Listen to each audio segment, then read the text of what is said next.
자, 시작.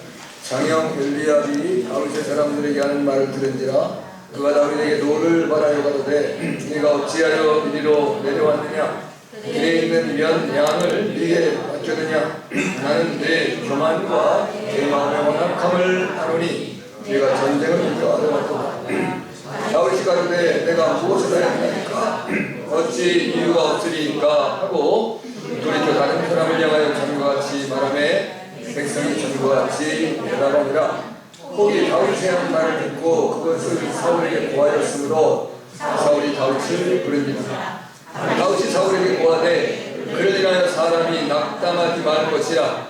뒤에 종이 가서 저 블레셋 사람과 싸우리이다. 사울이 다윗에게 이르되 네가 가서 저 블레셋 사람과 싸우기에 능치 못하리니 너는 소년이요 그는 어려서부터 용사이니라. 다윗이 사울에게 고하되 뒤에 종이 아비의 양을 시킬 때에 사나 공이 와서 양떼에서 새끼를 움키면 내가 따라가서 그것을 치고 그 입에서 새끼를 건져내었고 그것이 일어나 나를 해하고자 하면 내가 그 수염을 잡고 그것을 쳐 죽였었나이다. 뒤에 종이 사자와 곰도 쳤은즉 사실은 하나님의 군대를 모욕한 이 할례없는 블레셋 사람이니까 그가 그 짐승의 하나와 같이 되리이다. 또 가로되 너가 나를 사자의 발톱과 곰의 발톱에서 건져내주신즉 나를 블레셋 사람의 손에서도 건져내시리이다. 사울이 다윗에게 이르되 가라 너와 함께 계시기를 원하노라. 아멘. 할렐루야. 고맙고 감사하신 것을 가신 아버지가 이 시간 영이요 진리요 생명이요 또 길 대신 주님의 말씀을 저희가 받기를 원합니다. 우리가 주님께로 우리의 마음을 활짝 열고 나아가오니 주여 우리의 귀가 할례를 받게 하시고 또 우리의 영의 눈이 띄어지게 하시고 우리의 마음이 온전히 열려지게 하소서. 주님의 말씀을 그대로 받을 뿐만 아니라 지켜 준행할 수 있는 힘과 능력을 주셔서 아멘. 말씀대로 살아가는 저희가 되게 하옵소서. 아멘. 그대로 믿사오고 다시 오실 예수님의 이름으로 간절히 기도하옵나이다. 아멘. 아멘. 인사하십니다. 우리 예수님 네 받읍시다. 오늘 우리 승리하는 사람들이라는 말씀입니다. 오늘 이제 1월달 5주 동안에 이제 하나님이 우리에게 주시고자 하는 축복에 대한 것들을 살펴보았고, 우리가 하나님 앞에 나름대로 우리의 한 2016년 동안을 우리가 이렇게 살기를 원합니다. 내가 승리하고 살기 원합니다. 이제 이런 일들을 5가지를 이제 어떤 서원 비슷한 고백으로 드리는 말씀을 하는. 그래서 오늘은 이제 마지막 시간으로서 이제 승리하는 사람이 되기 원합니다. 이제 원래가 이제 설교문을 작성할 때 제목이 이제 명사화가 되어야 되기 때문에 이제 되겠습니다라고 하는 문장을 만들지 않았습니다. 오늘 여기 보면 이제 우리가 잘 아는 것처럼 이스라엘과 블레셋과는 어떻게 보면 철천지 원수이죠. 계속 다툼과 분쟁과 싸움의 관계가 생겨났고, 이제 블레셋은 기슬로엘의 아들이라고 하는 것으로 이제 창세기에 등장하는데, 이들이 이제 이제 해변의 족속들로서 매우 강대한 족속들입니다. 그래서 이제 일본 사람들도 보면 계속 반도로 진출하려고 그러잖아요. 이제 우리 일본 열도가 계속 가라앉고 있더라도 얼마나 끔찍 가라앉는지 모르겠어요. 1년에 이제 어느 정도 가라앉는지 그건 뭐 과학적으로, 뭐 지리학적으로 이제 따라서 하는 것인데, 뭐 다 학자들마다 이 의견이 조금씩 다르니까 뭐 정확하게는 우리가 구분할 수 없지만 일본 사람들은 심각한 문제죠. 그 이제 우리의 입장에서는 이제 우리가 일본이 이제 나름대로는 보이지 않게 철저히 원수 같은 생각을 하고 살잖아요. 그러니까 일본이 가라앉는다는 한국 사람들은 좋아서 춤을 출 그런 형편이지 않습니까? 뭐 그래도 일본 선교는 한국인이 최고로 많이 감당하고 있습니다만은 그 같은 일본이라고 하는 나라에 대한 우리는 좋지 않은 감정도 있어요. 지금도 뭐 위안부 문제 해결되지 않고 일본 사람들이 이제 겉다르고 속다르고 앞에서 이 말하고 뒤에 가서 딴짓하고 계속 복도는 뭐 정의겠다고 하고 뭐 타케시 말하고 하여튼 이거 뭐 어떻게 할 수 없는 계력인 거예요, 우리 입장에서. 그런데 일본은 나름대로 세계의 강대한 나라로서 이제 이 땅을 어딘가 찾아서 뭐 좀 저쪽 남미 쪽에 브라질이나 이쪽에 있다가 일본 땅보다 더 큰 걸 사놨다래요, 일본 사람들이. 근데 이제 한국이나 일본에서 제일 먼 땅이 사실 남미거든요. 그래서 이제 우리가 무슨 이제 남아메리카를 가려고 하면 최고로 많은 비행기를 타야 되고 너무 힘들고 어렵고 이제 건강이 약한 사람은 가도 된다는 거예요. 뭐 그쪽이 살기는 엄청 좋다라고 하는데 사람들이 너무 게으르잖아요. 게을러. 그쪽에 남미 사람들이 사실은 이제 북미는 신앙의 자유를 찾아서 온 사람들이 이제 미국과 캐나다 쪽을 이제 점령해서 뭐 그들도 다 금을 원하지는 않았던 건 아니지만 본질적으로는 이제 신앙, 하나님을 어떻게 하면 영화롭게 하고 하나님의 백성으로 살아갈 수 있을 것인가라고 하는 것들을 그들의 기본적인 삶의 모토로 출발했기 때문에 이 북미 쪽은 나름대로는 그게 게으르고 그러지 않아요. 부지런하고 열심히 잘 살아요. 하나님의 백성들은 어디든지 부지런하잖아요. 근데 이 남미 쪽에는 이 스페인과 이쪽에서부터 콜롬비아 뭐 이런 이제 그 대륙을 발견하는 개척자들이 다 뭐를 해놓았냐면 금을 채취해놓고, 그러니까 이제 부를 얻기 위해서 신대륙을 발견하려는 거지, 그 신대륙에서 하나님을 영화롭게 하고 이 지금 우리가 살고 있는 이 사회가 너무 타락하고 죄악됐으니까 어디 좀 이제 좀 정결하고 깨끗하게 살 수 있는 도시가 없을까, 그러한 나라가 없을까 찾은 자들이 아니란 말입니다. 그래서 이제 거기는 기본적으로 이제 싸움, 그 다음에는 금, 황금을 취하려고 하는 사람들의 사고가 거의가 이제 일확천금이잖아요. 그러니까 돈 생기고 나면 뭐예요? 먹고 마시고 노는 거지 뭐 다른 게 없는 거고. 이 세상의 사람들이 거의 삶의 기본이, 우리가 열심히 해서 돈을 벌고 우리가 무슨 뭐 이제 공부도 열심히 해서 뭐 능력 있는 사람이 되고 뭐 권세자가 되어지면 그 나를 자랑하려고 하는 것이 하나님을 드러내려고 하는 마음 아니겠어요? 아멘 안 하시네. 여러분들도 여러분을 드러내고 싶은 거예요 그냥? 그건 의미가 없는 거예요. 그건 하나님이 그날의 마지막에 우리에게 부르시는 것이 내가 이 땅에서 대통령 했냐? 이 땅에서 네가 돈 도대체 몇억 벌었고 살았냐? 이걸 묻는 게 아니라 네가 나의 뜻을 이루었느냐라고 물으실 거라는 말이죠. 그게 중요한 거지. 그래서 이제 하나님의 영광을 나타내서 살아가기를 원하는 자들에게 때로는 재물도 주시고 때로는 권세도 주시고 때로는 이제 하나님의 능력도 주시고, 할렐루야. 그런 역사가 나타나야 되는 것이지 그 이외에는 의미가 없다는 겁니다. 네, 그래서 나를 드러내려고 하는 사람이 만약에 내가 내 욕심에 나를 드러내고 싶은 마음이 있는데 이게 너무 잘 되는 거예요. 그런 거 하나님이 얘기하시는 마귀가 준 거예요. 하나님을 영화롭게 하려고 하는 것이 아니고 나를 드러내려고 하는 자에게는 하나님이 사랑하면 징계를 하는 거지. 네. 정신을 차려. 또 정신 좀 차려. 우리 이제 자녀들을 기르는데 자녀가 이제 믿음 안에 바로 살아가지 않고 그냥 세상적으로 어떻게든지 돈이나 벌려고 뭐 이제 하나님이 기뻐하지도 않는 별짓 다 해가면서 돈 벌려고 하면 부모가 아이고 그래 너 돈 열심히 벌고 돈 벌고 난 다음에 신앙생활 바르게 해라. 이거는 부모가 자식을 망하게 만들어요. 네. 그러면 다리 몽둥이 분들어야 돼. 돈 못 벌게.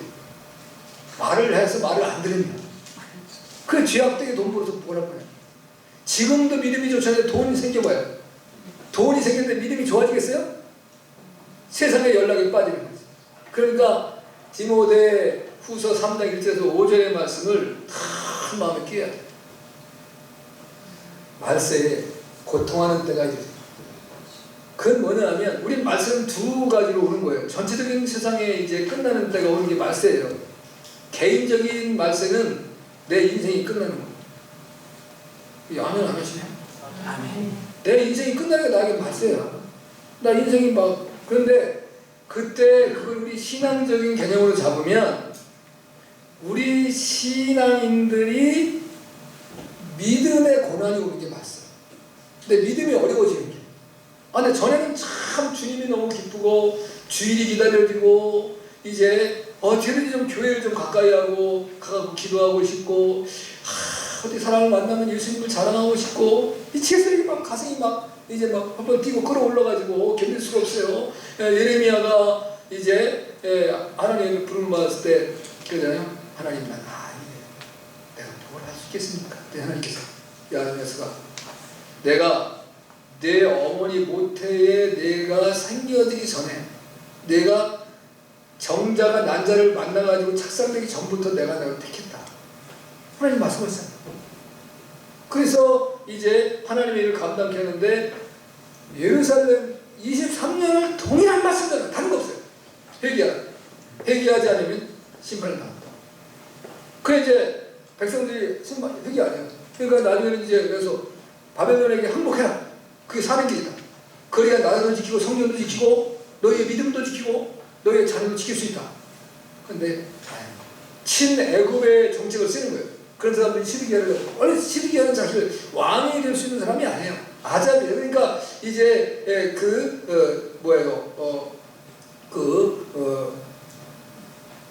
삼촌이 왕위를 계승하는 거예요. 그거는 바벨론에서 이제 바벨론식으로 이스라엘을 다스리기 위해서 유대의 왕으로 세운 것이 시드기야는 왕이 될 수 있는 사람이 아니에요. 그렇게 세워놓고서 하는데 3년을 이제 바벨론을 잘 섬기고 난 다음에 이 백성들이 보통 백성들이야. 모세가 말대로 목이 고든 백성이에요. 말 들어먹질 않아요. 어떻게 하든지 뭐 자기 주장 내세우고 어떻게 하면 시비 걸고 딴지 걸고 그게 너무 괴로운 거예요. 그런데 그때 득세하는 세력들이 누구냐면 친애굽 정책을 쓰는 거예요. 야, 이 바벨론 우리 이제 그만 섬기고 우리 애굽과 친해가지고 애굽과 함께 합쳐서 이제 바벨론을 때려보시자. 그러니까 이제 시드기야가 가만히 보니까 내가 그때 이제 자기가 이제 그 20대 중반의 나이에 이게 나도 패기도 왕성한데 한번 제대로 해가지고 이번에 내가 한번 공력을 세우면 백성들이 나를 따라올 것이고 이제 내 왕권은 공복에 설 것이다. 늘 자기가 내가 왕이 될 수 있는 자가 아닌데 왕이 됐다는 것 때문에 깨름직해요. 우리가 이제 어떤 회사에서도 마찬가지고 어떤 위치에서도 내가 그 자리에 올라갈 자리가 아닌데 어떻게든지 내가 또 올라갔어. 그러면은 여러분이 어떤 마음이 듭니까? 거기에 올라올 사람을 모든 사람들이 다 보고 있는 거예요. 요번에 이제 과장 진급될 사람은 누구야. 요번에 부장이 될 사람은 누구야. 근데 그 사람이 안 되고 내가 되는 거예요. 그럼 나도 귀가 있어요 없어요? 눈이 있어요 없어요? 마음이 있어요 없어요? 다 알아요. 그럼 그 자리가 너무 불안한 거야 이게. 그러면 뭘 하나 딱 세워야 돼 내가. 우리가 모르는 그게 있었구나. 그분에게 그분이 회사에 이렇게 공력을 하고 이분이 정말 그 자리에 올라가야 되는 사람이었구나라는 것을 드러내야 돼. 그러다 보니까 어떻게 해요? 마음이 조급한 거예요. 빨리 뭘 하나 터치해야지. 그러다가 결국은 망하는 거예요. 그래도 그래 그냥 나는 간다. 그러나 내가 최선을 다하고 내 힘껏 노력을 하겠다. 이런 자세로 살아야 되는 거거든요. 그리고 이제 배반하면 안 될 것 같아요. 하나님을 배반해도 안 되지만 사람을 배반해도 안 되는 거예요. 이 시대에 보면 하나님은 뭐 안중에도 없고 사람을 배반 얼마나 많이 하면 살아갑니까? 사람을 배반해도 안 돼요. 받은 은혜가 있으면 감사히 여기고 관계를 소중히 여겨야 돼요. 아멘? 아멘. 근데 우리 그리스도인들이 그걸 너무 못하고 살아가는 거예요. 그래가지고 결국은 이제 바벨론에게 완전히 무너집니다. 그런데 그때 예레미야의 말을 들었으면 나라도 살고 그리고 이제 성전도 무너지지 아니하고 자기의 부녀들도 이제 그 윤관을 당하지 아니하고 끌려가지 아니하고 집이 열려되지 않았을 텐데 시드기야 둘은 뽑히기 전에 그 아들과 신하를 다 죽이잖아요. 느부갓네살이 그 앞에서 죽이는 거예요. 그 어린애들 25살의 이제 나이인데 그 밑에 애기 뭐 결혼 예를 들어서 뭐 18세 했다고 봐요. 그래봐 자식 바로 나서 7살, 6살, 5살짜리 그냥 거기서 칼로 한 방에 뱅강뱅강 그 처참한 모습을 좀 눈을 봐. 그리고 신하들이 다 죽입니다. 그다음에 자기의 두 눈을 뽑아버려요. 그리고 무슨 자기가 무슨 뭐 골리앗도 아닌데 쇠사슬로 묶어가지고 이제 말에다가 지지지 끌려가요. 그리고 바벨론 감옥에서 평생을 감옥에 살다가 죽는 거예요. 얼마나 살았는지. 그리고 나라는 완전히 성전은 돌 위에 돌아도 남지 아니하고 거예요. 근데 예레미야는 증거하는 거예요. 그 예레미야가 이제 예루살렘 하나님이 그랬어요. 야, 그럼 예루살렘 거리를 네가 빨리 다녀버려. 거기서 내 말을 듣고 따르는 자 한 사람을 찾으면 내가 이 예루살렘을 멸망하지 않겠다. 한 사람이 없었다는 거예요. 소돔과 고모라가 멸망할 때는 의인 10명이 없어서 멸망한다고 했습니다. 그런데 예레미야가 훨씬 후대의 사람인데 그때는 소돔과 고모라도 아니요. 하나님의 특강받은 거룩한 백성 유대 나라의 그 수도 예루살렘에 하나님의 말씀을 따르는 사람이 한 사람도 없어요. 그래서 무너진 거예요. 멸망을 다. 그래서 예레미야가 에이 내가 다시는 이 백성들에게 말씀 전하지 않는다. 근데 가슴에 불이 막 이게 치밀어 올라오고 견딜 수가 없는 거예요. 그걸 또 전하고 또 전하고 이걸 23년 전했다는 거예요. 그런데도 안 돌아온다. 얼마나 징글거지. 지금 우리의 시대는 뭐 특별하게 다릅니까? 깨어있어요. 그러면 우리가 이런 죄악된 세상, 왜 사람들의 마음이 그렇게 하나님께서 멀어져 갈까? 그건 다 성경은 단 하나로 얘기하는 거예요. 결국 악한 영들이 사람을 주장한 겁니다. 이 세상을 악한 영들이 지배하는 거예요. 오늘도 제가 성경 공부를 얘기하면서 이제 하나님의 거룩성에 대한 얘기를 합니다. 하나님이 이제 레위기서 12장, 19장 2절에 보면 내 얼굴까지 거룩하다. 왜 하나님이 자꾸 거룩을 강조하는가? 거룩이라는 말은 다른 게 아니고 구별됐다는 건 구별됐어요. 이 세상과 우리는 다르다는 겁니다. 내가 세상을 떠나라는 말을 안 해요. 그러나 세상에 속해 있지는 않다. 그래서 물과 기름이에요. 세상을 물이라고 말하면 우리는 기름이에요. 그래서 위로 뜨는 거예요. 밑으로 뜨면 안 돼요. 밑으로 가라앉으면 그거는 완전히 죽어버리고 우리는 기름 같은 존재. 그래서 우리는 세상과 아무리 섞어 놓아도 우리는 섞이질 않아. 그런 존재로 살아야 되는 거예요. 할렐루야. 그래야 하나님과는 교제하고 하나님의 은혜를 입고 이 땅에서 이제 보세요. 우리가 지금 아이고 살기가 너무 어려워. 우리 언제 그러지 않고 살아온 적 있어요? 우리가 아이고 할렐루야 너무 살기 좋네. 세상에 이렇게 좋아. 그렇게 한번 살아보셨어요? 언제나 어려웠다는 거예요.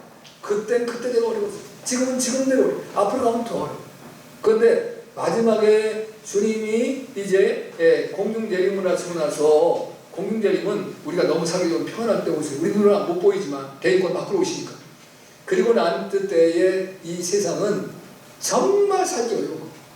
3분의 1이 굶어 죽어야 된다니까요. 지구에 해가 3분의 1이 비치는 못 비쳐요. 날에 3분의 1이 없어지는 거예요. 아니 24시간이 있는데 없어지는 거예요. 그거 어떻게 살겠어요? 예? 육지에 있는 모든 것들이 3분의 1이 없어져요. 바다에는, 예를 들면 육지에 있는 것이 없어지면 바다에는 괜찮다. 그럼 바닷가 먹으면 돼요. 육지 거 안 먹고. 그렇잖아요? 무고기 먹고 살면 되잖아요. 그죠? 뭐 어죽을 써먹든지 물을 해든지 먹으면 돼요. 그런데 같이 공중과 땅과 물의 것에 3분의 1 썩어서집니다. 그럼 결국 3분의 1은 죽어야 돼. 그렇죠? 어떻게 살 거예요? 3분의 1이 없어지는데 지금도 이거 가지고 먹는 것도 지다가 이제 먹는 게 어렵다 힘겹다. 지금도 이제 하루에 그 어린아이들이 60명이 굶어 죽는다든가. 전 세계적으로 하루에 60명. 증거에 많아요. 엄청 많은 거예요. 하루에 60명이면 이제 한 달이면 얼마예요? 한 달씩 이제 1800명이야? 한 달에 1800명이 죽는 거 굶어서 생각을 해보십시오. 한 달만 죽이지 말고 이 교회다 채워 주시냐? 이렇게 무서운 시대에 우리가 살아가고 있어요. 정신을 똑바로 차려야 되는 거죠. 근데 오늘 이제 다윗과 골리앗의 전쟁 속에서 여하튼 블레셋 족속들이 어떻게든지 이스라엘을 침략하고 차지하려고 해요. 일본이 그런 것처럼. 그러면 그런 상황 속에서 지금 이제 그 블레셋에는 골리앗이라는 엄청난 용사가 있어요. 이건 누구도 당할 수가 있는 사람이 없는 거예요. 이스라엘 백성은 두려웠다는 거예요. 도망가는 거예요. 군인들이 군인 훈련을 잘못시킨 거예요. 군인은 도망가야 돼요. 싸우다 죽어야 돼요. 나라를 지키면 싸우다 죽는 거예요. 내가 힘이 없으면 죽어야 돼. 아니면 이제 바짓가랑이를 붙들고 늘어져야 돼. 아니면 이제 이빨로 손가락이랑 발가락을 물어 뜯어야 돼. 무기가 없으면. 그게 군인이요. 그래 군인용 힘을 그렇게 길러야 돼. 그래야 백성들이 편안하게 살아갈 수 있는 거예요. 근데 군인이 내가 이길 수 있는 사람하고 싸우고 내가 나보다 힘센 사람이 있으면 도망간다. 그게 무슨 군인이요? 그건 군인이 아니지. 그 다른 말로 하면 이스라엘 백성들에게 군인 자격이 없는 사람들이 절비했다 이거예요. 더군다나 하나님을 의지하지도 않았으니까. 그런 상황이 지금 주어진 상황이에요. 그런데 이제 베들레헴에 살고 있는 다윗의 이새라고 하는 자의 아들, 그가 오늘 이제 그 전장에 형들이 전쟁터에 나가 있는 형들을 보러 갔다가 거기서 이제 그 골리앗을 보고서 이제 그 골리앗과 나가서 싸우기를 이제 왕에게 요청한, 그리고 그 싸움에 오늘 승리했다는 말씀은 나오지 않는 그 후에 나옵니다. 근데 우리가 승리하기 위해서는 이런 자세를 가져야 된다. 그래서 이제 이 말씀을 선택을 뽑습니다.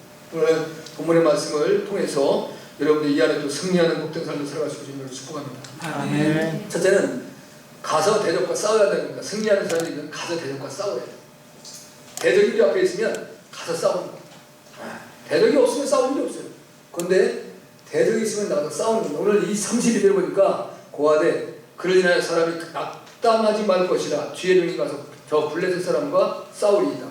자, 이제 기본적으로 고대사의 전쟁의 싸움은 우선 군사들이 있어요. 그래서 이쪽에도 진을 치고 저쪽에도 진을 쳐요.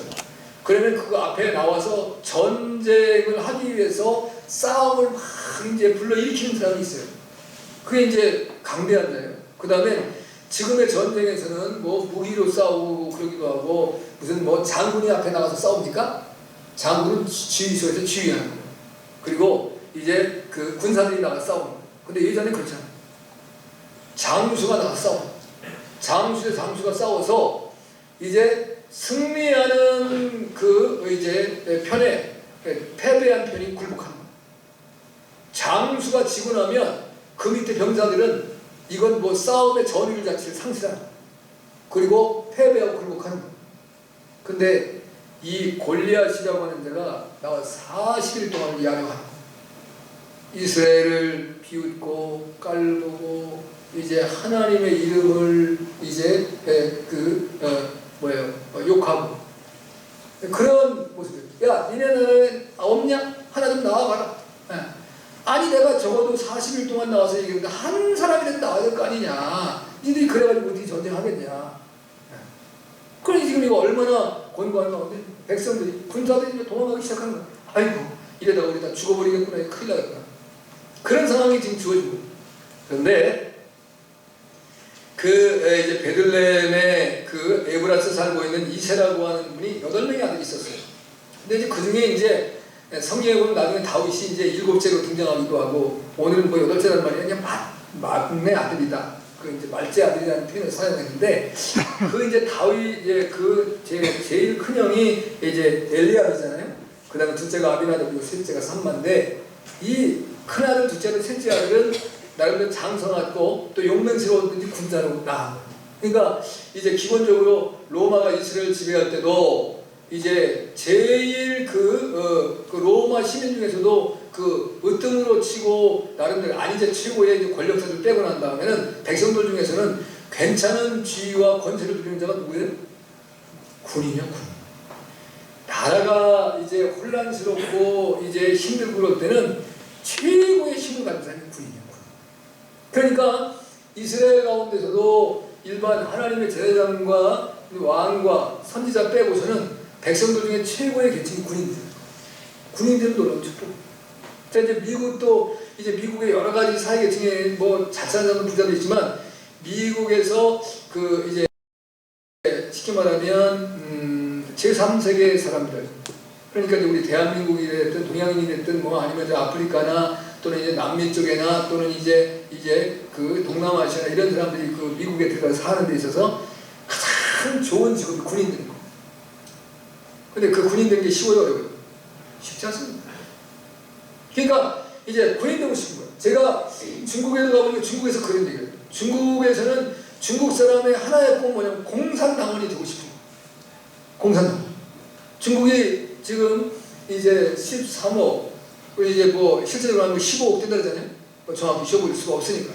근데 이제 한 자녀만 낳기로 2자녀까지 하라고 그랬어요. 왜냐면 한 자녀한테 피해가 오는 거예요. 그 아들 하나니까 그 자식, 아들 되든 딸이 되든 그 하나한테 그냥 부모가 온전히 투사하는 거예요. 여러분 언제 한번 텔레비전 그 특집으로 나왔더만, 그 뭐 애들 유치원 보내는데 그냥 부모가 직장에서 남편하고 부인하고 번갈아서 시키는 거예요. 줄 서서. 그 이제 그 유치원 데려가려고. 그런데 그걸 줄 만약에 잠깐 빼고 다른 사람이 가면 그걸 들어. 그러니까 그걸 세상에, 아이고, 우리나라 대한민국에 이제 치맛바람인데 중국은 치맛바람이 더 쓴 거야. 그렇게 되다 보니까 이제 나라가 망할 일인 거예요. 그래서 안에서 이제 2자녀까지 허락한다 이런 거예요. 이제 그런 상황인데 그 13억 이제 통계적으로 13억 인구 중에 그럼 공산당원이 몇 명이냐? 공산당원이 8천만 명밖에 안 됩니다. 중국 공산당이 지배하는 건데. 근데 내가 깜짝 놀랐어요. 난 중국은 다 공산당원인 줄 알았어. 근데 아니. 공산당원만 됐다면 중국에서는 모든 걸 얻거나 맞습니다. 부와 명예와 권세를 다 받는다요. 그런데 그 공산당원이 되는 가운데서 공산당원이 되면 반드시 군대 생활을 해야 되는데 그죠? 군을 갔다 와야 공산당원이 된다는 거예요. 군에 입대가 돼요. 근데 군 입대하는 게 보통 까다로운 게 아니에요. 그래서 그럼 왜 당신들 공산당원 하지 않아요? 받아주지 않아요. 아무나 될 수가 없는 거예요. 그러니까 그만큼 군인들이 권세가 있는 거예요. 그래서 군인이 올라갔는데 이들이 나라를 이제 충성하지 않으면 이렇게 뭔 꼴이 되는 거예요. 예, 권세만 누리기 원하고 내가 이제 세상을 뽐내고 어디 가든지 큰 소리 치고 그러기 원하고. 옛날에 우리나라에 제가 어렸을 때 시골에서 밀주를 담았어요. 밀주. 이제 술을 이제 집에서 담그는 술이에요. 그러면 이제 이게 왜냐면 그때 쌀이 부족해가지고 나중에 박정희 대통령 때 한번 이제 알람이라고 하는 거 들여왔었잖아요. 이제 우리는 통일배라 그랬나고 길쭉한 쌀인데 바로 밥을 해보면 그 밥이 뭐 특별하게 맛이 들리진 않아요. 그 당시에는 이게 뭐 죄송해요 일본 말인데 그거 이제 무슨 말 이제 모르는데 그걸 이제 아키바리라 그랬어요. 그 쌀이 최고로 좋은 쌀이야. 그럼 그 쌀은 너무 맛있어요. 근데 통일면은 이런 게 이제 밥을 했다가 찬밥이 됐다가 먹으면 못 먹겠어요. 그리고 이제 이게 이제 키로 조그만데 수확은 많이 났거든요. 다른 것보다는 3배 정도 나는데 이게 또 바싹 쏟아져요. 막 이제 땅에서. 그래서 이게 수확을 제대로 맞춰서 못 거두면 그냥 그 논바닥이 다 이제 통일벼 그냥 벽지요. 그런데 이제 그래서 면석이 와가지고 이제 옛날에는 지금 모짜리를 이렇게 이제 기계로 하니까 뭐 이렇게 하우스에다 가잖아요. 옛날에 논에다가 이제 직파를 모짜리 했단 말이에요. 그 통일벼를 안 뿌리고 아키바를 뿌리면 장화시고 들어서 달고 면에서 흙이 와가지고. 왜냐면 수학 생산을 늘려야 되는데 생산을 안 내리는 거예요. 그래서 내가 그래서 야 이거 공산주의도 아니고 저 인간들이 뭐하는 인간들이냐. 지들이 농사 짓는 것도 아니고 지들이 우리의 돈을 벌어서 우리 아버지가 면석이 건들지 말라. 그때 예수 안 믿을 때가 됐잖아. 그냥 너네가 패닉처럼 뭐가지 밟은다 그랬거나 성질이 나빴어. 그러니까 아버지가 야 면석이 건들면 여러 가지 고치한테 건들지 마라. 그 정도로 했다니까. 그래서 그 당시에 그런데 밀주를 다 먹어요 또. 왜냐면 할아버지가 술을 원하시니까 이제 며느리가 다 먹어야 되는데 그거를 이제 독에다 해가지고 다 이제 뭐 이제 숨겨놓는데 나중에 이제 술 조사관이 있어요. 조사관이. 근데 거의 안 나와. 근데 어떻게 되면 동네 청년들이 그걸 알으니까 어떻게든 양복을 하나 입고 옛날에 박정희 대통령이 검은 선글라스를 쓰고 많이 다녔어요. 군인 모자 쓰고 선글라스도 하나씩 어떻게 구해. 그 옛날에 선글라스 구하기도 어려운데. 그래서 옆마을로 한 3명이 일개조가 돼가지고 술 조사 나왔다 그래가지고 그거 다 알잖아. 그 옆마을이니까 누구네 집에 술을 다 넣어. 그래고 그냥 가가지고 이게 까짜리도 모르고 통사정을 하고 대접을 해주고 그 다음에 돈도 주고 그래가지고 이렇게 살았을 때가 있었어요. 그럴 때가 있을 때니까 권세를 누리는 거예요. 자기가. 네. 내가 이런 권한이 있다. 자기는 바르게 살아가지도 않는데 백성들은 다 부족합니다. 이렇게 뜯기고 저렇게 뜯기고 알고 뜯기고 모르고 뜯기고 그런 상황이에요. 이 세상이. 옛날이나 지금이랑 비슷해요. 그럼 지금 우리는 어떻게 싸워야 이해가 되느냐. 여기 이렇게 이런 어려운 게. 그런데도 이제 그래서 전장에 나가 있는 나라의 그 정세가 불안한 거를 이세도 귀가 있는데 못 들었겠어요. 아들이 셋이나 군대 갔어. 8명의 아들 중에 이제 그 반이 군대를 가 있는데 그 아들들이 다 죽으면 어떻게 되겠어요? 그러니까 늘 이제 이 다윗을 심부름꾼을 시키는 거예요. 그 이제 목장에서 얼마가 되는지 모르지만 양을 키우지만 또 군대도 갔다 오니까 형들이 잘 있는가. 그 다음에 가서 그냥 가면 안 되잖아요. 먹을 거 갖다 줘야 되고 또 그 다음에 이제 그냥 형들의 안부를 물으려면 누구를 만나야 돼? 천부장을 만나야 돼. 1000명의 이제 직무로 만들면 연대장을 만나요. 연대장.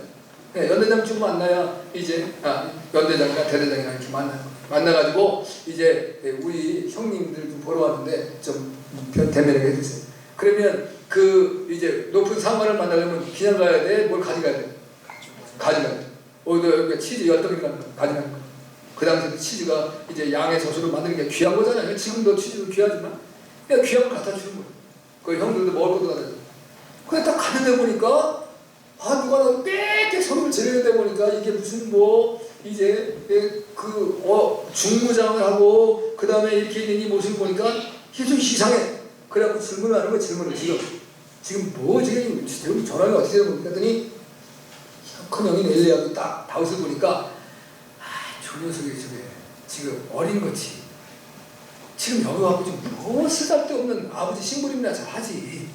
그러니까 이제 오늘 우리가 본문의 말씀에 보니까 널 교만하다 처음부터. 그리고 내가 딴 생각을 하고 지금 있다 이거지. 네가.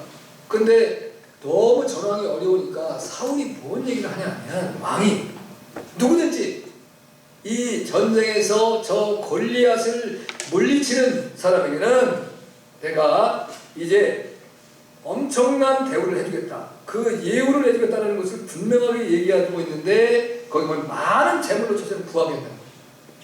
그러니까 재물을 많이 주겠다. 내가 일생을 살아갈 돈 다 준다.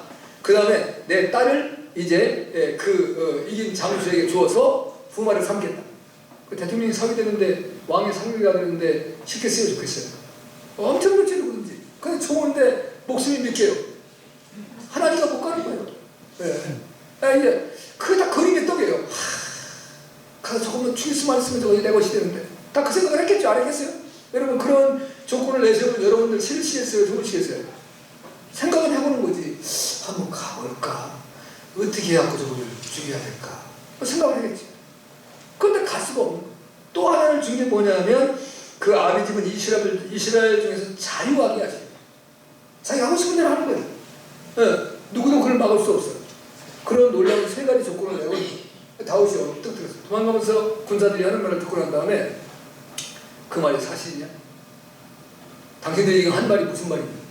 그러니까 다윗에게 용기가 생기잖아. 내가 비록 소년이지만 그리고 저가 하는 짓거리가 하나님의 거룩한 백성들을 무시하고 이제 하나님의 거룩한 백성들에 대한 두려움이 없는 것들에 대한 거룩한 분노가 일어나는 거예요. 아니 지가 장수면 장수고 뭐지 하나님의 거룩한 백성들을 무시해? 이런 모습이 있어요. 여러분도 이스라엘 사람들 그겁니다.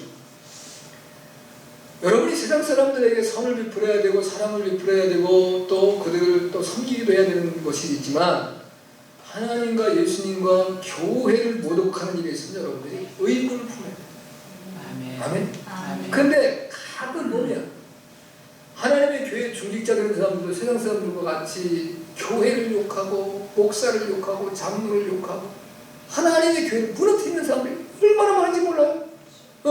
그래서 내가 친구인데 그 사람은 절대로 이상하고 있습니다. 아무리 그들이 교회에 대해서 무슨 얘기가 요즘에 또 지금 복잡해졌습니다. 저 여기도 순복음교회 저거 어떻게 분열돼가지고 따로따로 만들든지 해야지. 지들끼리 싸워가지고 대한민국을 아주 교회를 엉망맨거예요.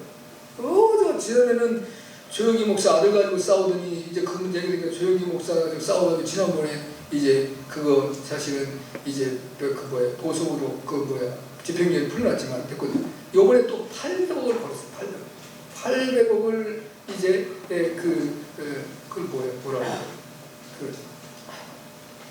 하여튼 800억을 횡령인가 몰랐어요. 그 교회 장로들이 한 거예요. 근데 그게 이제 지금은 증거를 잡았다고 하고 또 이제 조영기 목사님 또 옹호하는 편 쪽에서는 아니다라는 거라고 지금 이제 검찰에서 막 힘이 났어요. 신문이 아주 대서탑이다. 도배가 도배. 아니 근데 여의도 순복음교회가 대한민국 교회 다요? 아니 왜 그런 교회가 그렇게 한국교회를 어지럽게 만드는지 몰라요? 네? 그냥 이런 정리자들이 있다. 그게 예를 들면 우리가 흔히 그러잖아요. 쥐 한 마리 잡으러 독해 들지 말아라. 아니 쥐가 있어요. 그럼 쥐를 몰아내면 되잖아. 그런데 그 쥐를 잡겠다고 독을 깨트려버리면 끝나는 거냐. 딱 독이 깨트렸는데 어떻게 했거든. 왜 한국교회는 이렇게 힘들게 많은지 모르겠어요. 그렇지 않아도 어려운데요. 사회 집단이 들끓어 이단들이 들끓어 신천지가 이제 신천지를 이제 우리가 이제 그거를 성경의 신천지가 어디냐 새천지로 바꿨어요. 여러분들 신천지란 말하고 새천지라고 바뀌었습니다. 그러니까 이제 신천지 요즘에 새천지예요. 새하늘 새 땅에서 새천지. 새하늘 새 땅 새천지 맞죠? 네. 심각한 거예요 한국교회. 그런데 지금 새천지가 무서운 게 아니라 하나님의 교회가 제일 무섭습니다. 한국교회에 어려움 당한 교회들은 하나님의 교회가 다 먹는 거예요. 거기는 법무팀이죠. 동네 있어요. 얼마나 돈이 많은지. 원래 안산홍 증인인데 안산홍이 이 사람 주민지가 얼마가 되는지 모르는데 그 부인 몇 번째 부인이 뭐냐 장길자가 그래서 하나님 어머니요 거기는 거기에 십자가 없어요. 교회에 십자가를 안 쳐요. 우상이라고. 그래서 그 사람들 안식일을 지켜 토요일. 근데 그게 대한민국에 엄청난 세력을 갖고 있습니다. 돈과 돈. 그러니까 법무팀들이 있어가지고 이제 지역에 딱 조사하는 거에서 참 교회가 어려움에 처해있는 게 야 저 교회 저거 이제 우리가 저걸 접수하면 되겠다라고 하는 것은 아주 계획을 세워요. 몇 년 동안. 그래 그 교회를 접수하는 거예요. 이게 무서운 존재예요. 신천지는 돈이 없어. 있긴 있지. 그런데 그 하나님의 교회만큼 돈이 없어. 무서워. 그런데 이게 안팎으로 어려움을 당하는 이때에 이게 복잡한 겁니다. 그냥 깨어있어야 돼. 할렐루야. 그 우리 보면 이제 그 말을 듣고 난 다음에 다윗이 거룩한 의문을 품는 거예요. 그리고 자긍심이 있는 거예요. 나는 적지만 나는 하나님의 자녀라는 거예요. 아멘. 여러분이 내가 부유해서 내가 이 세상을 다 가져가도 세상을 변화시킬 수 있을 것 같습니까? 권세가 있어서 소용없지. 내게 자긍심이 있어요. 아멘. 나는 하나님의 자녀다. 아멘. 네. 내가 어디다 갖다 놔도 나는 하나님의 자녀예요. 여러분들이 세상 사람들에게 꿀릴 필요가 있는 거예요. 네. 아니 뭐 그 사람들 여러분 어려우면 뭐 여러분 뭐 이제 뭐 먹고 살려고 뭐 쌀을 사줍니까? 아니면 돈을 여러분 직장을 줍니까? 아무것도 안 해요. 다 여러분에 대해서 비난하고 욕만 하죠. 우리는 세상에 속한 사람이 아니에요. 아멘. 우리의 살고 죽는 건 하나님의 손에 달려있는 거. 할렐루야. 아멘. 네. 그래서 내가 믿음 생활을 바르게 살고 하나님의 뜻에 따라서 이제 마태복음 7장 7절에서 9절까지 보면 이게 기도의 기본이 세 개예요. 세 개. 기도. 구하라, 찾으라, 두드리라는 거예요. 근데 이게 무슨 말이냐면 구하라는 것은 내 마음에 소원이 있는 거예요. 내 마음의 소원을 가지고 내가 이제 이 엎드려서 하나님께 고백하는 거예요. 하나님 내가 이게 필요합니다. 이제 내가 이제 뭐 우리 아들이 우리 아들을 대학교에 들어갈 수 있도록 해주세요. 이게 이제 필요한 거예요. 그건 내가 기도하는 거예요. 그러면 그 다음에는 뭐 하냐면 구하는 거고 두드리는 것은 내가 그럼 그 대학을 내가 어느 대학을 갈 것인가 그 학교를 가봐야 돼. 그러니까 가보니까 그 학교 괜찮더라. 그 다음에 뭐 교수님들 괜찮더라. 내가 그럼 이 학교 들어가야 되겠다. 그럼 어떻게 해야 돼? 열심히 공부하는 거예요. 그게 기도하는 거예요. 그냥 앉아서 구만 그 두드리라는 것은 찾으라는 건 그걸 말하는 거예요. 그게 찾는 거예요. 그 다음에 이제 두드리라는 것은 내가 그 학교를 들어가서 딱 그 학교 학생이 될 때까지 포기하지 말고 하라는 거예요. 아멘? 아멘. 여러분들이 어떤 직장을 들어가고 싶으면 내가 어느 직장을 들어갈 때는 목표를 세워야 돼요. 하나님 내가 이제 하다못해 삼성을 내가 들어가는데 삼성은 아무나 들어가겠지만 나 같은 사람이라고 못 들어갑니까? 나도 들어갈 수 있게 해주세요. 그냥 그 마음의 소원도 가져야 돼요. 삼성에 들어가 삼성에 가면 삼성이 나 하나만 있잖아. 삼성이 여러 가지 기획서가 있는데 그 중에 어느 걸 들어가겠다. 그러고 난 다음에는 그 회사 찾아가보는 거예요. 여기서 뭐 요구하는 사항이 뭐냐. 이제 예를 들면 뭐 4년제 대학을 나와야 된다. 그래? 4년제? 4년제 못 나왔는데? 그럼 어떻게 해? 내가 지금 돈이 없고 그러니까 나는 학점은행에 들어가고 내가 이제 학위를 따야 되겠다. 그럼 따세요. 이제 학점. 올해 뭐 이제 아르바이트 하면서 내가 올해 좀 5학점만 딴다. 5학점 따서. 거기 이제 이수하는 것이 대학교를 졸업하면 180학점이냐? 아들, 학점이 180학점, 120학점인가? 120에서 130학점만 넘으면 이제 졸업할 수 있어요. 4년 동안에 학점을 따는 거예요. 그럼 학점이다. 그 기본적으로 이제 교양 과목은 1학점이고 이제 한 학기에 나머지 이제 전공 과목은 3학점씩 줘요. 그러면 그 학점들을 포함해서 이제 120학점 이상만 받으면 졸업 대상자가 됩니다. 그럼 졸업하는 거예요. 그럼 학점 따고 내가 몇 년을 계획하고 그 다음에는 이제 이 전공이 뭐다면 그 전공 과목을 내가 공부를 해야 돼. 그리고 저는 이제 시험을 치는 데는 면접점이 있고 그다음에 구술점이 있으면 구술점 치고 면접점 치고 들어가는 거. 떨어졌다? 그럼 하나님께 기도를 또 하는 거야. 나 절대로 난 여기 들어간다. 그럼 하면 되죠. 아멘? 그렇게 하라는 거야. 하나님. 우리 하나님의 백성들 세상을 의지하지 말고 사람을 의지하지 말고 하나님을 바라보고 믿음을 가지고 그런 믿음과 은혜로 달려가야 돼. 다윗이 그런 사람이라는 거예요. 지금 보면 이제 다윗이 그래서 승리자와 패배자의 차이가 뭐냐면 승리하는 사람들은 예와 아니오가 정확하다는 그냥 이 아니오 하고 싶은데 관계가 이러면 어떻게 될 거냐 이거 참 복잡하게 생각하지 마. 하나님의 뜻에 합한 것이 아닌 것 같으면 아니오라고 딱 거절하는 거야. 그 다음에 그걸 내가 할 수 있죠. 내가 할 수 있는 가능성이 있는데 저 사람이 정말 성실한 사람은 아닌데 지금 내 형편에 저 사람이 요구하는 것을 해줄 수가 있어서 그래 좋다. 그럼 저 사람이 좋은 사람이 되게 하기 위해서 내가 손해를 보더라도 해주겠다고 이해할 수 있으면 하라는 거예요. 그러고도 후회하지 말아요. 그런데 실패하는 사람은 예와 아니의 선택이 분명하지 않아요. 그래서 자꾸만 이 사람이 아니오야 포기하는데 얘도 아니고 아니오도 아니고 포기 저 사람을 끝까지 매달리면 뭐가 될 것 같은데 라는 마음을 갖게만 하면 안 된다는 거예요. 이 사람 실패하는 사람 예 아니오를 분명하게 하시죠. 그 다음에 승리하는 사람들은 딱 넘어지잖아요. 그럼 일어날 때 앞을 본다는 거예요. 그런데 패배하는 사람은 뒤를 본대요. 그러니까 내가 내 삶에 어떤 이제 사업을 하다 넘어졌든지 아니면 길을 가다 넘어졌든지 마찬가지예요. 공부를 하다 넘어진 사람은 이제 승리하는 사람은 내가 이 일들을 위해서 무엇을 얻겠다는 확신과 분명한 목표를 놓치지 말라는 거예요. 아멘. 근데 실패하는 사람은 옛날에는 다 다른 사람들 보니까 이게 살아가는 거야. 그래 내가 뭐가 되겠어? 포기하는 거야. 이런 사람은 실패하는 거예요. 그러니까 승리와 실패가 분명하다는 거예요. 여러분이 천국을 놓치면 실패하는 거예요. 우리 신앙에 있어서 천국이 눈앞에 확연하게 보여야 돼요. 아멘. 아멘? 그걸 놓치지 않고 달려가야 승리하는 자가 돼요. 그 다음에는 승리한 사람들은 눈을 밟아서 길을 만든다. 눈이 보면 이제 겨울은 다 지나갔지만 그런데 패배하는 사람은 눈이 높이를 기다리고 앉아서 언젠가 높겠지 계속 눈이 오고 있어. 이미 버스 다 지나갔어. 그 다음에 승리하는 사람들은 호지문 속에 꿈이 있대. 근데 실패하는 사람들은 호지문 속에 욕심만 크다. 욕심을 가지고 이럴 수 같으면 얼마나 좋겠어요. 욕심만. 여러분 용감해야 됩니다. 아멘. 믿음의 이제 반석 위에 굳게 서서 주님을 용감한 삶을 살아가시기 바랍니다. 두 번째는 하나님의 군대를 높여야 됩니다. 오늘 30절에 보니까 하나님을 모욕하니 할례 없는 블레셋 사람이니까 라고 했습니다. 골리앗은 용사고 다윗은 소년이었습니다.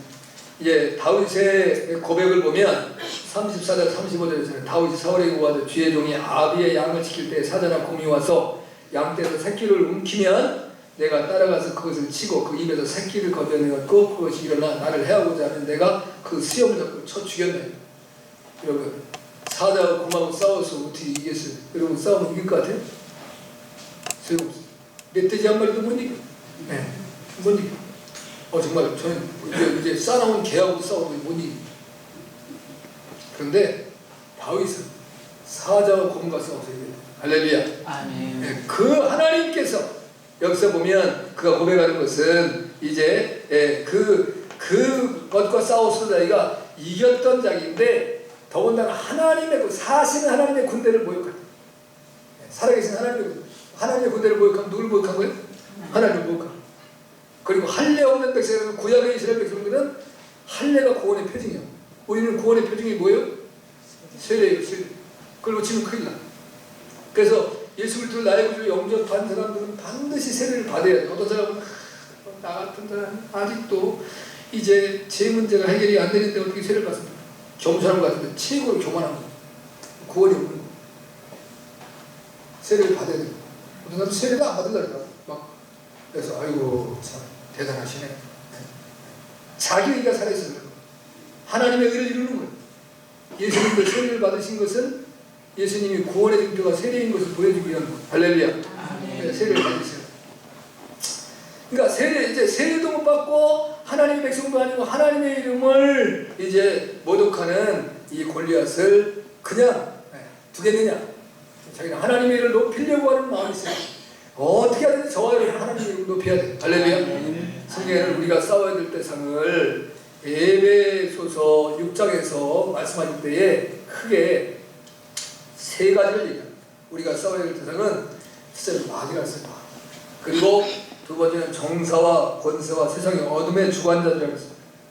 그 다음에 셋째는 하늘에 있는 악한 영들이랑 싸워야 된다는데 결국 다 이게 사단 마귀요. 결국 그 표현을 각각 다양한 모습으로 했는데 행하는 행태가 동일한 거예요. 그런데 이제 여기 보면 정사, 권세, 어둠의 세상 동안은 이 세상에 존재하는 자들이거든요. 그래서 악한 영들이 사람의 마음에 들어가서 그 사람이 통치자가 되기도 하고 권세자가 되기도 하고 이제 나라를 이끌어가기도 하고 권세를 누리기도 하고 이런 주관하기도 하고 이렇게 만드는 거예요. 그래가지고 우리를 어렵게 만들어요. 어떻게든지 하나님을 이제 대적하고 하나님의 백성들의 생명을 앗아가고 무너뜨리려고 하는 자들 이들의 모습이에요. 그런데 하늘에 있는 악한 영들은 천사들을 얘기하는 거예요. 타락한 천사들. 이런 자들이 결국은 우리의 싸움의 대상인 겁니다. 여러분. 그래서 우리가 싸우는 육체 아니고 혈기 아니고 그러잖아요. 악한 마음이 힘써 싸워 우리가 이겨야 됩니다. 그러니까 우리가 우리의 싸움의 대상을 분명히 알고 승리해야 되고 그런 대상을 하고 승리하고 살아갈 때 또한 여러분의 삶 전반적인 것을 승리할 수 있는 모습이 생겨나는 거예요. 그런데 어떻게 하든지 하나님의 이름이 높임을 받아야 돼요. 할렐루야. 그러니까 여러분이 하는 일. 그래서 바울이 말하는 말은 고린도전서 10장 31절에서 말씀하시기를 너희가 목되지 마시지 못한다. 하나님의 영광을 위하여. 하나님의 영광. 그러니까 우리가 이제 지금은 저게 이제 문을 바꿔가지고 없는데 전에는 그 모든 영광 하나님께. 우리 그래서 찬양을 아침에 예배 시작하면서 나갈 때 그 하나님을 높여드리는 모든 영광 하나님께. 그래서 우리의 삶은 온전히 하나님께 영광을 돌리는 것에 초점이 맞춰져 있어야 돼요. 그래서 그것을 놓쳐버리면 우리는 다 실패합니다. 그래서 이제 하나님의 이름을 높이는 저 여러분 되시기를 바랍니다. 아멘. 저는 제가 이제 그 요즘에 이제 제가 그 와서 목회한 지가 얼마나 오래됐습니까? 86년부터 시작했으니까 96년, 2006년, 30년, 그죠? 30년 목회를 했는데 성경을 너무 모르고 난 성경에 하나님의 이름이 한 15개 정도 나온 줄 알았어. 근데 하나님의 이름이 82개가 나와. 하나님의 이름이 82개. 그 이스라엘 백성들이 자기의 처해 있는 상황에 따라서 이르는 하나님의 이름이 다 달라. 복합명사로 쓴 거예요. 이제 원래는 이제 엘로힘, 그게 하나님이잖아요. 하나님의 이제 고유명사의 이름은 여호와예요. 그런데 이제 엘로힘 할 때는 그 복합명사를 쓸 때는 엘에다가 붙여요. 그 다음에 여호와에다 붙여요. 여호와 시알로, 여호와 로이. 어떤 사람은 이제 하나님을 부를 때 그 이제 시편 23편에 여호와는 나의 목자시니 그 사람은 여호와 로이만 찾는 거예요. 자기는 그냥 그렇게 되면 너무 행복하다. 하나님은 나의 목자시니. 그러면 그냥 마음에 근심이 있다가 다 떠나간대. 이게 나름대로 이제 본인들이 찾는 하나님이에요. 그죠? 이제 여호와 이레. 우리가 이제 그래서 준비하시는 하나님. 여호와 이시야. 하나님의 기뻐. 하나님의 승리를 얘기하잖아. 이제 어느 군사들은 뭐가 있어요? 군대에? 기가 있어요. 기. 하도 많이 얘기했어요. 제가 갔다 온 군대. 근데 이 군대 싫어하니까. 근데 이 깃발을 뺏기면 지는 거예요.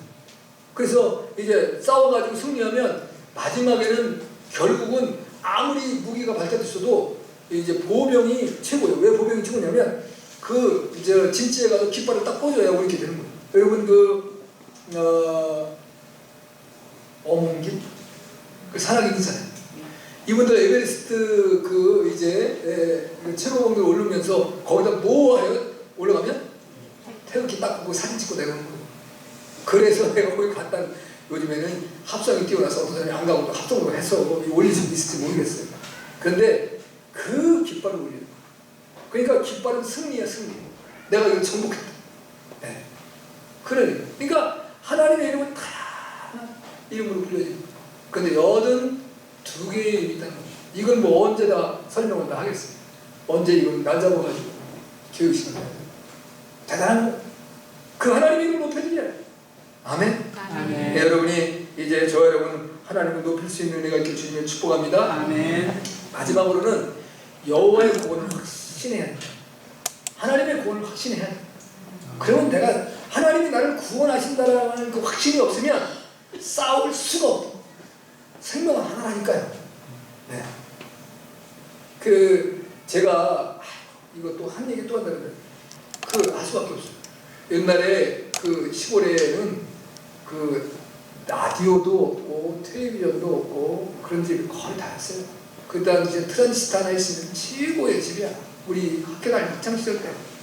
왜냐면 이제 그 당시에 마을의 회관에 국가에서 보내준 앰프가 하나 있어요. 그리고 집집마다 스피커 하나씩을 달았어요. 이 벽에다 달아놓는 거 나무떼기로 해가지고 가운데다 구멍 뻥 뚫려갖고 이제 선 해놓는데 그 안에 보니까 스피커가 있는 거예요.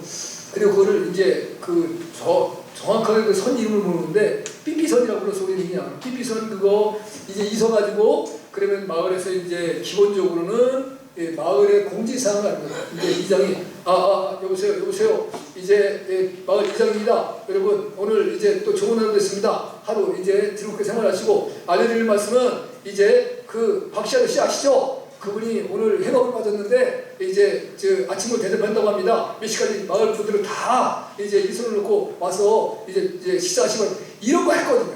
그리고 난 다음에 KBS 원 이제 방송을 틀어줬어요.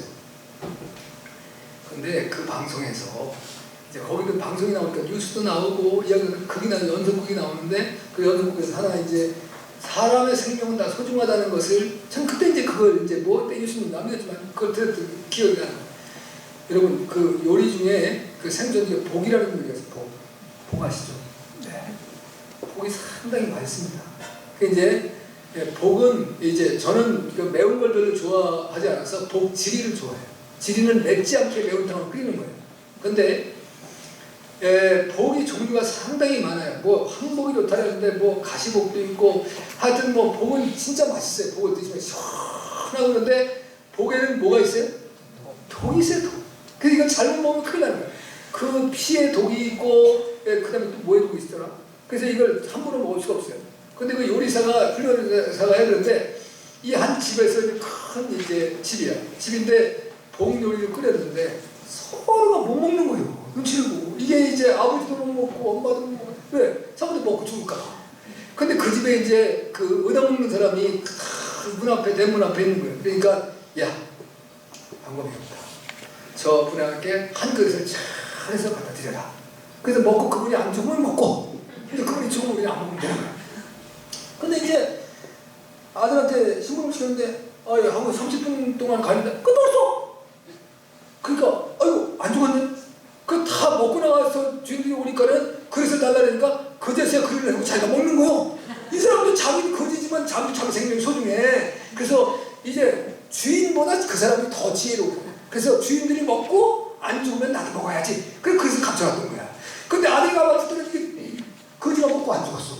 그 가족들이 다 먹은 거야. 그 가족들이 나와서 활동을 하니까 그제서야 자기가 그것을 먹더라.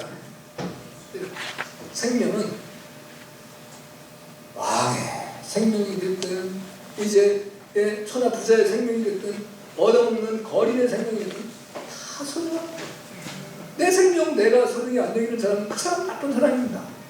여러분 생명을 소중히 여기셔야 돼요. 할렐루야. 그런데 내 생명이 이제 장수와 나아가서 싸워서 이게 그런데 여기 다윗이 골리앗을 짐승과 같다고 표현하는데 이 골리앗을 한번 보십시오. 골리앗이 얼마나 골리앗이 유랑자 방랑자라는 뜻인데 이 사람이 블레셋 가드 사람입니다. 키가 2m 80이에요. 이제 중무장을 했는데 머리에 노트를 쓰고 이제 몸에는 어린 갑이라고 해서 어린 갑이라는 것은 이제 어린이라는 것이 이제 고기 비늘이라는 거거든요. 고기 비늘 같이 갑옷을 이렇게 여러분이 상 같은 데 나오는 데 보면 이렇게 해가지고 갑옷이 이게 이게 움직여야 되거든. 이게 그냥 있으면 안 돼요. 그래서 그 가죽으로 만들어가지고 아주 좋은 가죽으로 이게 활동하기 좋게 해가지고 하나하나 이렇게 붙인 건데 밑에 이렇게 이중으로 되는 거예요. 그러니까 찔러도 안 들어가요. 그걸 어린 갑이라는 거예요. 그걸로 이제 갑옷을 만들어서 입고 그 갑옷의 무게가 얼마나 57kg.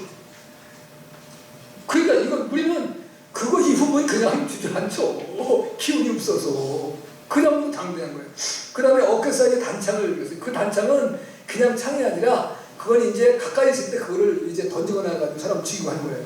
그 다음에 창자로 배틀제가 갖다 있는 창날, 자기가 쓰는 창 있잖아요. 근데 그 창수의 날만이 7kg. 여러분 책가방 지금은 이제 메고 다니더라고. 우리 때는 책가방 들고 다녔어. 그럼 책가방이 기본적으로 2, 3kg예요.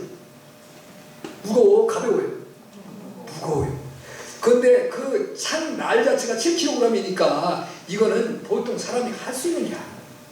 그 다음에 이제 그러한 그 골리앗 앞에 나가서 싸우려고 하는 다윗은 소년 같아요. 큰 소년 같은 건데 나가서 잘생긴 소년 같아요. 하나님이 날 지킬 걸 믿는 거예요. 사자에게서 곰에게서 지켜준 그 하나님은 저 골리앗 앞에서 날 지키신다. 아멘? 그 확실히 그러니까 전장에 나가는 겁니다. 그래서 이제 그 말을 들은 그 순간에 사울 왕이 성령이 확 임한 것 같아요. 다윗을 축복합니다.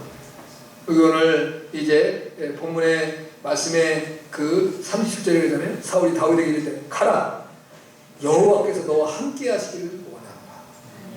야, 그 다윗의 그 믿음을 보고 탄복하는 거예요. 백성들이 지금 군사를 도망을 가고 이제 자기는 두려워 떨고 모두가 진멸된 상태에서 이 어린 소년 같지만 그가 하나님의 이름을 높여드리며 이제 하나님의 거룩한 백성의 자긍심과 거룩한 분노를 가지고 저 마귀 대적 같은 이제 골리앗을 향해서 나간다라고 하는 그 믿음이 이제 사울을 감동시키는 거예요. 할렐루야. 하나님이 지켜주는 확신이 있어요. 여러분이 내가 이제 키가 크고 힘이 세고 그 다음엔 이제 뭐 용사가 돼서 싸워서 승리하는 것이 아니라 하나님의 구원에 대한 확신이 있어요. 그래야 여러분이 나가서 복음도 증거할 수 있는 거고 세상에서 하나님의 영광을 나타내며 살아갈 수 있는 놀라운 축복이 주어나는 겁니다. 여기 보면 이제 짐승 같은 존재에서 살아났던 사람들이 보면 다윗의 세 친구 있잖아요. 다윗은 자다고서 살아났습니다. 다윗의 세 친구 하나님과 미사엘과 아사렐은 이제 7배라도 좁은 풀물 속에서도 살아났어요. 그리고 이제 에스더는 이제 아하수에로 왕 때에 메대 파사가 120도를 다스리는 나라인데 그때 하만의 꾀에 다 죽어가려고 할 텐데 내가 죽으면 죽으리라. 오히려 살아날 뿐만이 아니라 그 하만과 이제 그가 이제 같이 하는 아말렉 족속들을 진멸하는 놀라운 축복을 누리잖아요. 할렐루야. 우리에게 중요한 것은 믿음입니다. 하나님을 향한 믿음의 확신이 저희가 넘쳐나서 올 한 해 동안에 여러분이 하시는 모든 일에 하나님의 영광이 나타나고 승리하는 역사가 있기를 주시면 축복합니다. 아멘. 같이 한번 기도. 할렐루야.